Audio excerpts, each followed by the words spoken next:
26 batch কি খবর? তো এখন আমরা প্রাণীর পরিচিতি অর্থাৎ হাইড্রা, ঘাসফড়িং এবং রুই মাছ থেকে মোট 21টা এমসিকিউ সলভ করব এবং এই 21টা এমসিকিউ সলভ থেকে ইনশাআল্লাহ তোমার আগামীকাল পরীক্ষায় কমন পড়বে। চলো শুরু করি। ফার্স্ট অফ অল, হাইড্রা লম্বা দূরত্ব অতিক্রম করার জন্য কোন চলন সম্পন্ন করে? হাইড্রার অনেক রকম চলন আছে, তবে দুইটা চলন থেকে সবসময় প্রশ্ন আসে। একটা হচ্ছে লুপিং বা হামাগুড়ি, আর একটা হচ্ছে সমারসল্টিং বা ডিগবাজি। চলো একটু পার্থক্য আকারে পড়ি। লতে লুপিং, লতে লম্বা দূরত্ব। এখন লম্বা দূরত্ব যাওয়ার জন্য তোমাকে অবশ্যই একটু আস্তে যাইতে হবে, নাহলে হাঁপায় যাবা, যাইতে পারবা না।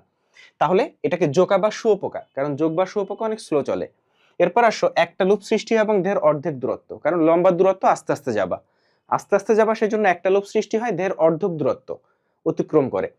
এরপর আসো সমারসল্টিং বা ডিগবাজি। সমারসল্টিং সাথে সাধারণ চলন এবং সাধারণ এবং দ্রুত চলন। তো তুমি যদি অল্প একটু দূরত্ব যাও, দৌড়াই চলে যেতে পারবা। ফলে এখানে আসলে অল্প দূরত্ব অতিক্রম করে। তো এখানে যেহেতু দ্রুত চলন, তাই এখানে দুইটা লুপ এবং দেহের দ্বিগুণ দূরত্ব। খেয়াল করো, দতে দ্রুত, দতে দুইটা লুপ, দতে দ্বিগুণ দূরত্ব। তাহলে শতে সমারসল্টিং, শতে সাধারণ, আর দ্রুত চলন আর কি। দতে দ্রুত চলন, দতে দুইটা লুপ, দতে দ্বিগুণ দূরত্ব। ক্লিয়ার? আর লুপিং বা হামাগুড়ি এর কিন্তু অন্য নাম আছে জোকা চলন বা শুয়োপোকা চলন, কারণ এটা একটা স্লো চলন, লম্বা দূরত্ব কিন্তু চলনটা স্লো। চলে আসো, এরপরে আমরা সেকেন্ড প্রশ্ন, হাইড্রার অন্তত্বকের কোষ কি? হাইড্রার দুইটা লেয়ার আছে, এপিডার্মিস আর গ্যাস্ট্রোডার্মিস, অর্থাৎ বহিত্বক এবং অন্তত্বক। বহিত্বককে এপিডার্মিস বলে, অন্তত্বককে গ্যাস্ট্রোডার্মিস বলে। বহিত্বকে আসে, এপিডার্মিসে আছে 7 ধরনের কোষ, গ্যাস্ট্রোডার্মিসে আছে 5 ধরনের কোষ। মাঝখানে কোনো স্তর নাই, একটা আঠার মতো জিনিস আছে যেটাকে মেসোগ্লিয়া বলে, অকোষীয় স্তর। তাহলে চলে আসো, এই যে 7 ধরনের কোষ, এই 7 ধরনের প্রথম যে 5 ধরনের কোষ এবং এই যে 5 ধরনের কোষ, এটা কিন্তু সেম। এখানে পুষ্টিকোষ আছে, এখানে পেশী আবরণী কোষ আছে। এই পুষ্টিকোষের আরেকটা নাম কিন্তু পেশী আবরণী কোষ। ঠিক আছে? তাহলে গ্যাস্ট্রোডার্মিসের পুষ্টিকোষের আরেকটা নাম পেশী আবরণী কোষ, কিন্তু এপিডার্মিসের এই পেশী আবরণী কোষের নাম কিন্তু পুষ্টিকোষ না। অর্থাৎ গ্যাস্ট্রোডার্মিসের পুষ্টিকোষের নাম পেশী আবরণী কোষ, কিন্তু এপিডার্মিসের পেশী আবরণী কোষের পুষ্টিকোষ না, কারণ পুষ্টির কাজ করে না। আচ্ছা, তাহলে এপিডার্মিসে 7 ধরনের কোষ আছে, গ্যাস্ট্রোডার্মিসে 5 ধরনের কোষ আছে। এপিডার্মিসে 2 ধরনের কোষ বেশি আছে, জনন কোষ আর নিডোসাইট, এটা জনি দিয়ে মনে রাখা যায়। তাহলে নিডোসাইট কোষ কোথায় আছে? এপিডার্মিসে। এখন একটু চলে আসো, আমরা দুইটা কোষের কাজ পড়ব, পেশী আবরণী কোষ এবং ইন্টারস্টিশিয়াল কোষ। পেশী আবরণী কোষের ক্ষেত্রে এটা কিউটিকল সৃষ্টি করে এবং নিডোপ্লাস্ট ধারণ করে, বা পুরা কোষ জুড়ে এটা একটা আবরণী কোষ, ফলে পুরা কোষের সব জায়গায় আবরণীটা থাকবে।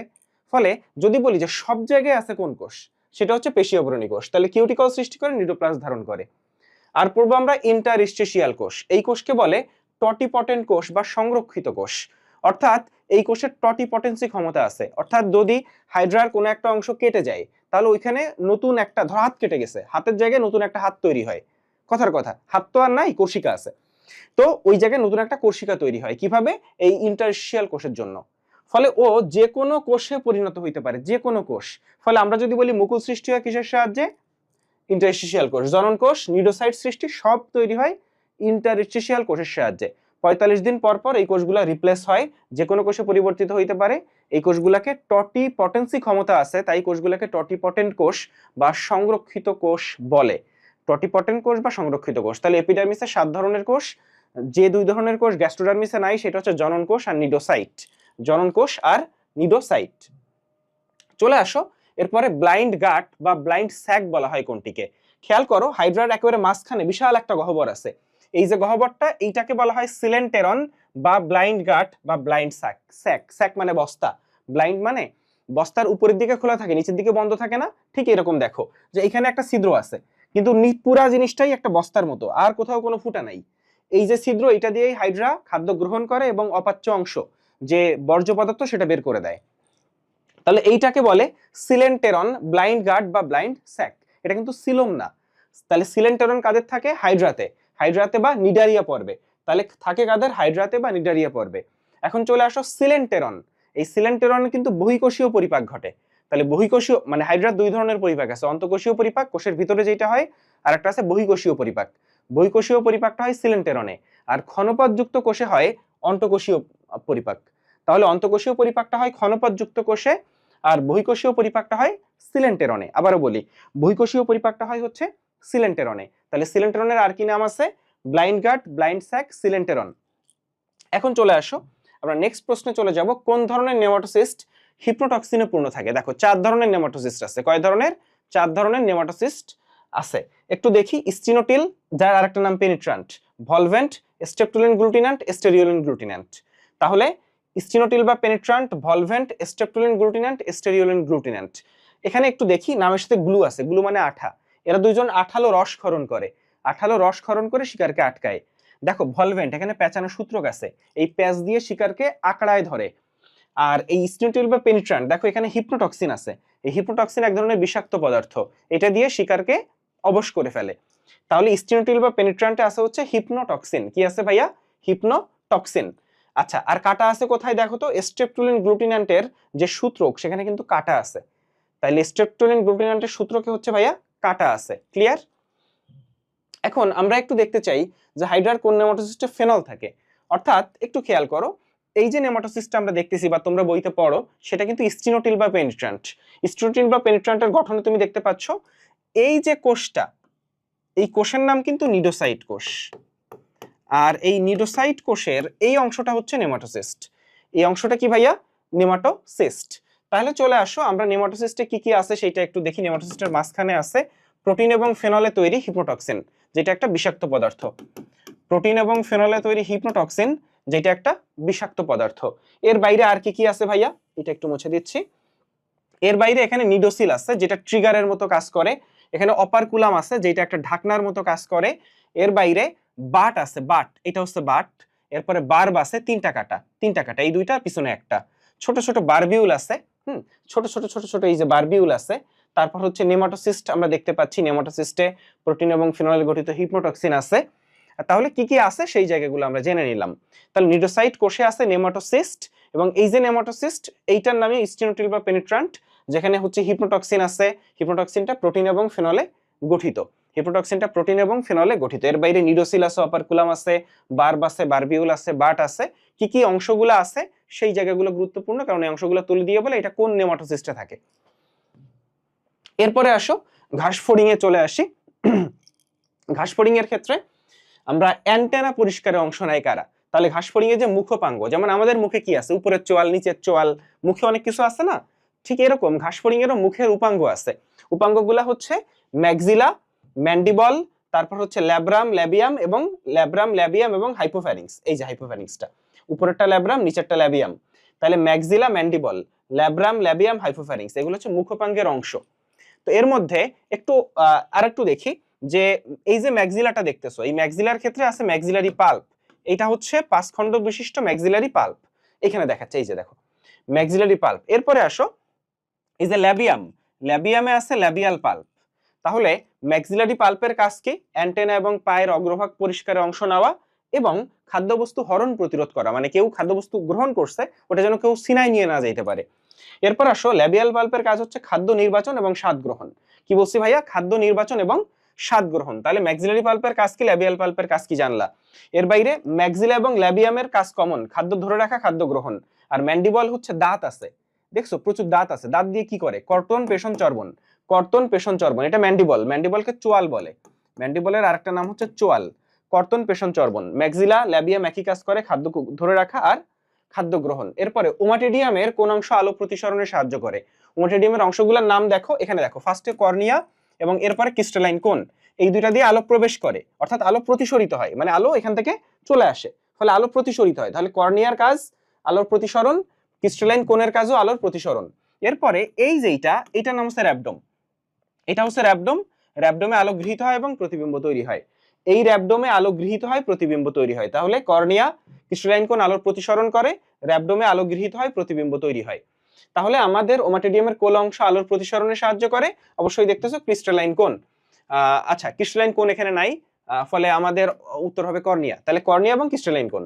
এখন আসো উজ্জ্বল আলো এবং মৃদু আলো।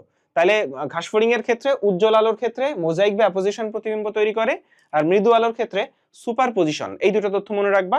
মৃদু আলোর ক্ষেত্রে সুপারপজিশন প্রতিবিম্ব তৈরি করে। ঘাস ফড়িং এর পায়ের অংশ কয়টা? পায়ের অংশ আসলে 5টা। কক্সা, ট্রোক্যান্টার, ফিমার, টিবিয়া, টার্সাস। কি কি বলছি? কক্সা, ট্রোক্যান্টার, ফিমার, টিবিয়া, টার্সাস। এখন একটু চলে আসো, ঘাস ফড়িং এর পাকে বলে স্যালটাটোরিয়াল পা। ঘাস ফড়িং আসলে লাফায় লাফায় চলে, যেহেতু লাফায় লাফায় চলে তাই পাকে স্যালটাটোরিয়াল পা বলে। অংশগুলো হচ্ছে কক্সা, ট্রোক্যান্টার, ফিমার, টিবিয়া, টার্সাস। চলে আসো, ঘাসফড়িং এর যে বুক, তিনটা অংশ আছে, অগ্রবক্ষ, মধ্যবক্ষ, পশ্চাৎবক্ষ। বুকের ক্ষেত্রে বুকের যে পৃষ্ঠদেশ, বুকের পিছনের অংশকে টার্গাম বলে, সামনের অংশকে স্টার্নাম বলে, পাশের অংশকে প্লিরন বলে। আর অগ্রবক্ষের টার্গাম অংশকে বলে প্রোনোটাম। অগ্রবক্ষের টার্গাম অংশকে বলে প্রোনোটাম। আর শ্বাসখণ্ড ঘাসফড়িং এর 10 জোড়া, বুকে আছে 2 জোড়া, উদরে আছে 8 জোড়া। ঘাসফড়িং এর শ্বাসখণ্ড 10 জোড়া, বুকে আছে 2 জোড়া, উদরে আছে 8 জোড়া। চলে আসো, ঘাসফড়িং এর ডানা 2 জোড়া, মধ্যবক্ষে 1 জোড়া, পশ্চাৎবক্ষে 1 জোড়া। পশ্চাৎবক্ষের যে ডানা ওইটার সাহায্যে সে ওড়ে, মধ্যবক্ষের ডানা দিয়ে সে উঠতে পারে না। মধ্যবক্ষের ডানার কয়েকটা নাম আছে, এলিট্রা, ডানার আবরণ বা ট্যাগমিনা। মধ্যবক্ষের ডানার যে নামগুলা সেগুলো হচ্ছে এলিট্রা, ডানার আবরণ বা ট্যাগমিনা। প্রশ্ন হচ্ছে ঘাসফড়িং এর পায়ের অংশ কোনটা? ওই তো কক্সা ট্রোকান্টার ফিমার টিবিয়া টার্সাস, বলে অ্যানসারটা হবে এটা কক্সা। ঘাসফড়িং এর প্রোক্টোডিয়ামের অংশ কোনটা? ঘাসফড়িং এর যে পৌষ্টিক নালী সেখানে তিনটা অংশ আছে, স্টোমোডিয়াম, মেসেন্টেরন, প্রোক্টোডিয়াম। তুমি যদি ছবিটা খেয়াল করো দেখো, এইটা স্টোমোডিয়াম, এইটা মেসেন্টেরন, এইটা প্রোক্টোডিয়াম, ঠিক আছে? তাহলে প্রথম অংশ, মাঝের অংশ আর শেষের অংশ। তাহলে স্টোমোডিয়ামের অংশ কি কি? মুখছিদ্র, গলবিল, অন্ননালী বা গ্রাসনালী, ক্রপ গিজার্ড।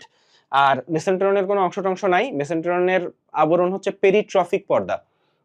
প্রোক্টোডিয়াম যেটা, ইলিয়াম, কোলন, রেকটাম এবং পায়োছিদ্র, এটা হচ্ছে প্রোক্টোডিয়ামের অংশ। তাহলে পরীক্ষায় প্রায় আসে স্টোমোডিয়ামের অংশ কোনটি, প্রোক্টোডিয়ামের অংশ কোনটা। পুষ্টিক গ্রন্থি তিনটা, লালা গ্রন্থি, মেসেন্টেরনের অন্ত আবরণ আর হেপাটিক সিকা। হেপাটিক সিকা আছে 6 জোড়া। হেপাটিক সিকা আছে 6 জোড়া বা 12টা। একটু আমরা দেখি, তো এখানে একটু দেখি স্টোমোডিয়াম, মেসেন্টেরন আর প্রোক্টোডিয়াম। তো স্টোমোডিয়াম যেখানে শেষ হইছে বা মেসেন্টেরন যেখানে শুরু হইছে, মানে ঠিক এই জায়গাটা, এটা হচ্ছে স্টোমোডিয়ামের শেষ অংশ, মেসেন্টেরনের শুরুর অংশ। সেখানে হেপাটিক সিকা আছে, হেপাটিক সিকাকে গ্যাস্ট্রিক সিকা বলে, এটা 6 জোড়া বা 12টা। এরপরে চলে আসো ম্যালপিজিয়ান নালিকা, যেখানে মেসেন্টেরন শেষ হইছে এটাকে বলে ম্যালপিজিয়ান নালিকা। ম্যালপিজিয়ান নালিকা হচ্ছে রেচন অঙ্গ। তাহলে যেখানে মেসেন্টেরন শেষ হইছে সেটাকে বলে ম্যালপিজিয়ান নালিকা। ম্যালপিজিয়ান নালিকা হচ্ছে ভাইয়া রেচন অঙ্গ, ঠিক আছে? ঘাসফড়িং এর আর আমাদের ম্যালপিজিয়ান বডি হচ্ছে আমাদের রেচন অঙ্গ। ম্যালপিজিয়ান বডি হচ্ছে ভাইয়া আমাদের রেচন অঙ্গ। ঘাসফড়িং এর ডিম পাড়ার অঙ্গ কোনটা? ডিম পাড়ার অঙ্গ হচ্ছে ওভিপোজিটর। এই ওভিপোজিটর দেখেই পুরুষ আর স্ত্রী ঘাসফড়িং আলাদা করা যায়। পুরুষ এবং স্ত্রী ঘাসফড়িং আলাদা করা যায় কি দেখে? ওভিপোজিটর দেখে। চলো আমরা একটু দেখি। পুরুষ ঘাসফড়িং এর উদরের বা ঘাসফড়িং এর উদরে খণ্ড আছে 11টা। কয়টা খণ্ড? 11টা খণ্ড। এই খণ্ডের কোন খণ্ডে কি থাকে? পুরুষ ঘাসফড়িং এর 9 নম্বর খণ্ডে পুংজনন রন্ধ্র এবং সাবজেনিটাল প্লেট থাকে। 10 নম্বর খণ্ডে অ্যানাল সার্কি থাকে, 11 নম্বর খণ্ডে সুপ্রা অ্যানাল প্লেট থাকে। 10 নম্বর খণ্ডে অ্যানাল সার্কি থাকে, 11 নম্বর খণ্ডে সুপ্রা অ্যানাল প্লেট থাকে। আর স্ত্রী ঘাসফড়িং এর 8 আর 9 নম্বর খণ্ড হচ্ছে স্ত্রী জনন রন্ধ্র।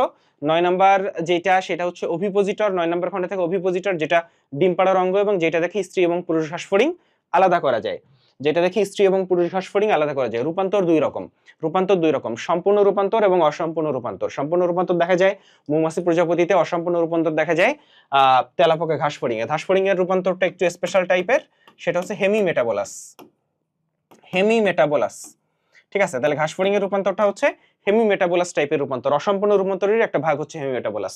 এখন একটু চলে আসো, সম্পূর্ণ তাই 4টা ধাপ। আর ডিম, লার্ভা, পিউপা, ইমাগো। অসম্পূর্ণ তাই 3টা ধাপ, ডিম, নিম্ফ, পূর্ণাঙ্গ প্রাণী। আর শিশু অবস্থায়, সম্পূর্ণ রূপান্তরের শিশু অবস্থায় প্রাণীকে বলে লার্ভা, আর অসম্পূর্ণ রূপান্তরের শিশু অবস্থায় বলা হচ্ছে নিম্ফ। অসম্পূর্ণ রূপান্তরের শিশু অবস্থায় বলা হয় নিম্ফ। ঘাসফড়িং এর হেপাটিক সিকার সংখ্যা আমরা অলরেডি জানি 6 জোড়া বা 12টা। আর শ্বাসখণ্ড হচ্ছে 10 জোড়া। শ্বাসখণ্ড 10 জোড়া, বুকে 2 জোড়া, উদরে 8 জোড়া।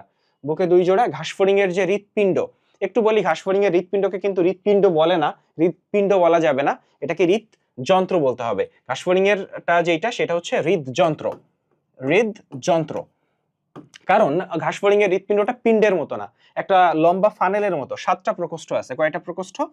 7টা প্রকোষ্ঠ আছে। পতঙ্গে যে হার্ট, এই হার্টকে বলে নিউরোজেনিক হার্ট, কারণ এইটার হৃৎপিণ্ড গ্যাংলিয়ন দ্বারা তৈরি হয়।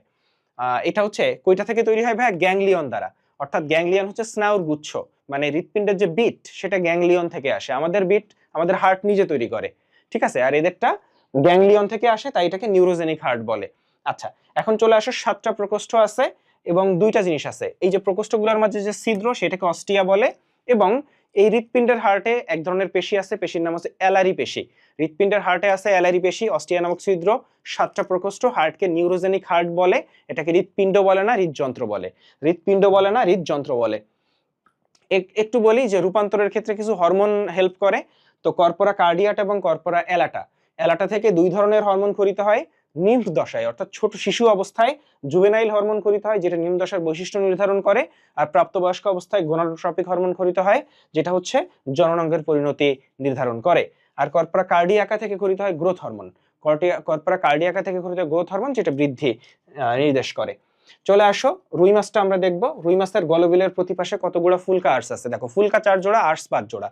ফুলকা 4 জোড়া, আর্স 5 জোড়া। এই যে 5 জোড়া আর্স, এর মধ্যে হচ্ছে 5 নাম্বার যে আর্স ওইখানে কিন্তু ফুলকা থাকে না, যেহেতু 5 জোড়া আর ফুলকা 4 জোড়া, ফলে 5 নাম্বার আর্সে ফুলকা থাকে না। প্রধান শ্বসন অঙ্গ হচ্ছে ফুলকা। ইলিয়াক ধমনী রুই মাছের কোন অঙ্গে রক্ত সরবরাহ করে? একটু চলে আসো ভাইয়া। সাবক্লাভিয়ান, বলো ক্লাভিকল কই থাকে? এই যে ক্লাভিকল, ক্লাভিকল থাকে হচ্ছে আমাদের বুকে, তাইলে বুককে বক্ষ অঞ্চলে রক্ত সরবরাহ করে। চলে আসো প্যারাইটাল, পথে প্যারাইটাল, পথে প্রাচীর, পথে প্যারাইটাল, পথে প্রাচীর, দেহ প্রাচীরের রক্ত। রেনাল, রেনাল মানেই কিডনি, রেনাল শব্দের অর্থই কিডনি, রেনাল শব্দের অর্থই কিডনি। ইলিয়াক, ইলিয়াক, ইলিয়াম মানেই ইলিয়াক অস্থিটা থাকে শ্রোণীতে, আমাদের শ্রোণীতে থাকে হচ্ছে হিপে থাকে ইলিয়াক অস্থি, ওইখান থেকে মনে রাখবা ইলিয়াক ধমনী শ্রোণী পাখনায় রক্ত সরবরাহ করে।